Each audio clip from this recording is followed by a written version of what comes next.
Hello, I'm Raisa Chantami of the Indonesia channel in Jakarta, and this is your TIC News Break on the hour, every hour. Here's what's happening in Indonesia. President Joko Widodo called on leaders of the Group of 20 major economies to resolve their differences at the Bali summit later this month in the hope of easing tensions arising from the Russia-Ukraine war. The Ukraine war has overshadowed meetings of the G20 hosted by Indonesia, which has struggled to unify members while resisting pressure from Western states pushing for Russia's exclusion from the summit. The latest crisis came as Russia suspended its involvement in the United Nations deal on grain shipments after what it said was a major Ukrainian drone attack on its Black Sea fleet in Crimea.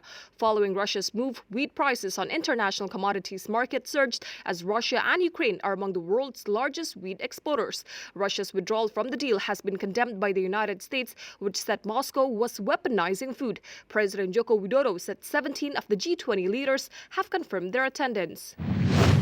Authorities in East Nusa Tenggara have halted the search for 17 missing passengers from a boat that caught fire at sea, believing the probability of their survival to be low. 20 people had been found dead during the search operation, which began on October 24th. The manifest for the trip showed 177 people aboard, but the rescue team said the actual number of passengers was 359, of which 322 have been saved. Indonesia enjoyed an export boom for more than a year due to rising commodity prices. The country reported a $39.9 billion surplus for the first 9 months of this year, just ahead of its full-year record surplus of $39.7 billion in 2006.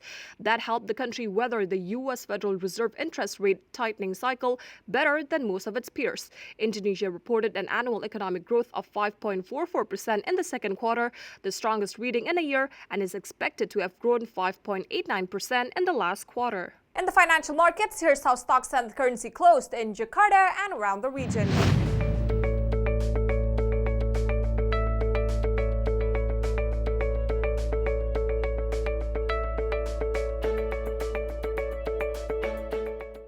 If you're heading to Indonesia or traveling within the country, here's the weather forecast for major destinations.